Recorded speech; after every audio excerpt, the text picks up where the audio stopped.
Alright everyone, we're here with part 3 of The Last Door. Keeping to a tradition, I'm going to be kind of quiet during the opening sequence like I did last time, so no talking until after that is over.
Now, tell me, where are you? What do you see? This part is, well, it really requires zero explanation. You just walk forward. And we're in a dream right now. So, the first thing you should see is Anthony hanging dead. Walk a little further.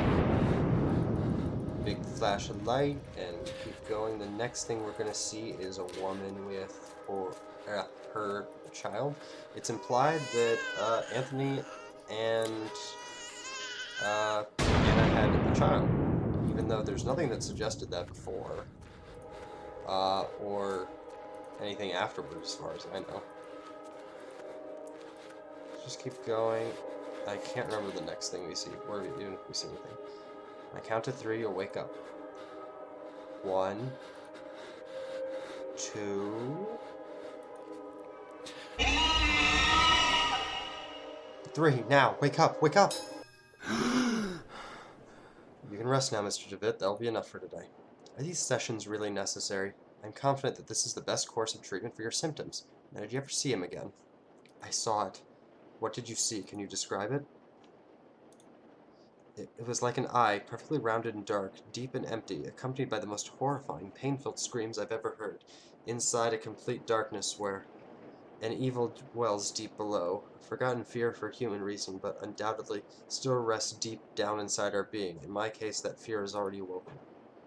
I can understand why you are disturbed, Mr. Devitt. With your permission, I would like to consult on your case with a colleague of mine, a man I've known for many years who is more versed in modern psychological practices. I think his knowledge and experiences would be very helpful in enabling us to understand your condition. If you think it would help, Doctor, I leave it in your hands. The agony grows increasingly unbearable, and if you believe this man can help, then I welcome his aid. Thank you, Dr. Wakefield. I bid you good evening.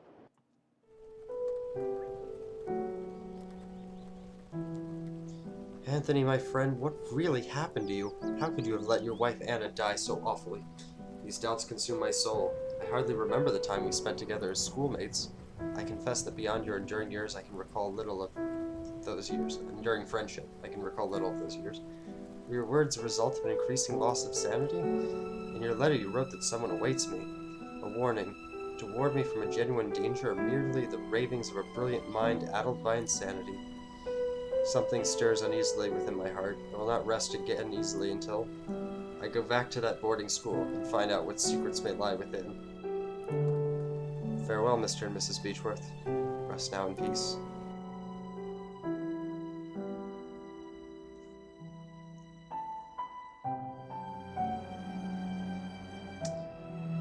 Man, I would feel so terrified if I was Jeremiah in this game, because he's, like, completely alone, practically, for the, like, I mean, he encounters people, but, like, Nobody is especially helpful, I would think. Everyone is absolutely terrifying in this game. Episode 2. Okay, so a few things change. We get a faster walk speed, which is nice. And this episode's not nearly as scary as it is dialogue heavy. But it's a very necessary episode, and I do like this one a lot. So the first thing I want to do is take the letter that's in this mailbox. Dear Matthew, it's been several months and still I've heard no news from you. My brothers insist that you have abandoned me, but I am sure you remain true. I know that you would never do that to me, for I know your heart and the honesty of your eyes. I got this letter from a hospital in London and pray that it reaches you safely. If that is the case, I want you to know that I'll always be waiting for you. Forever yours, Juliet Holloway. Alright, so now we have that. Next thing we're going to grab is by the fountain over here. It's a piece of a stone eagle. Or it's just a stone eagle. Pick that up. Alright, and we could go through the front door, but we're not going to just yet. We're going to go around the side here. And there is a gravedigger here. Let's go say hi to him. What's the deal with this place, man? It's a school, right? Hope you were right, and this turns out to be indeed a good evening. My name is Devitt. I did not know there was a graveyard here. My pleasure, Mr. Devitt, and I'm Frank Baldwin. Do not ask me why, but Monsieur specifically ordered to bury the corpses here. Ooh, okay, what? What is there to understand, Mr. Devitt? God has forsaken this place. Ha, don't you know? Here we take care of patients. I went to school here, bro. It has been a long time since this is not a boarding school anymore. The building is now used as a nursing home, run by nuns. A former student, huh? Never heard anything in the village speak fondly of the school. They say it closed overnight, though nobody knows why. Not a lot was known about it. Excuse the interruption, Mr. Baldwin. I'll leave you with your work. Have a nice evening, alumnus Devitt.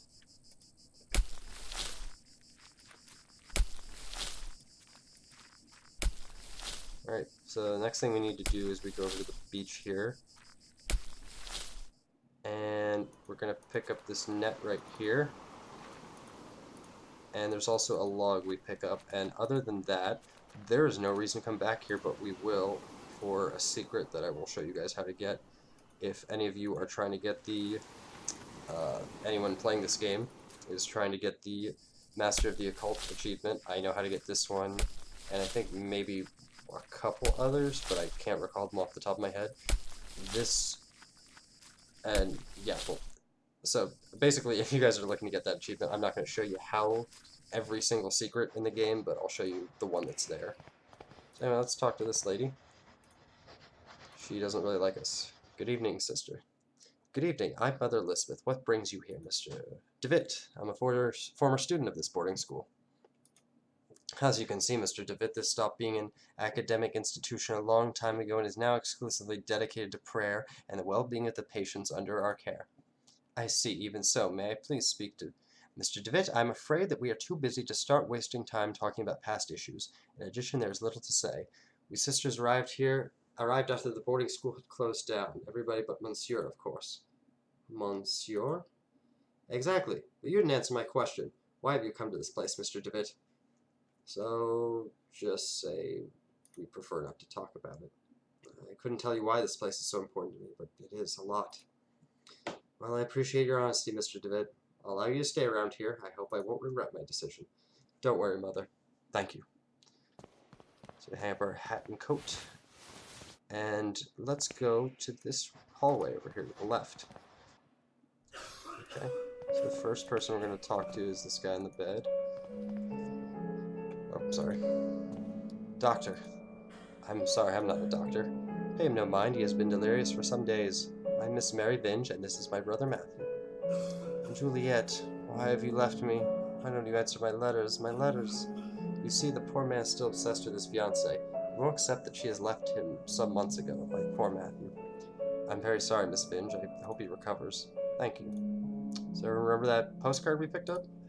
Let's show that to Matthew, shall we? I think this letter is addressed to you. Oh, thank you. Leave it with me if you'd be so kind. As you can see, my brother is too weak to read it. Well, Matthew, let's see who has written to you. Oh, it's a letter from our mother. Dear Matthew, I hope you're recovering. I wish that your beloved sister and you may come back home soon. So now that she's distracted, lying to her brother, we snoop through her bag. grab the letters and we show them to Matthew. And she's like, what the heck? All the letters I wrote to dear Juliet, you never posted them, but why, Mary? Why would you do such a thing? How could you be so cruel?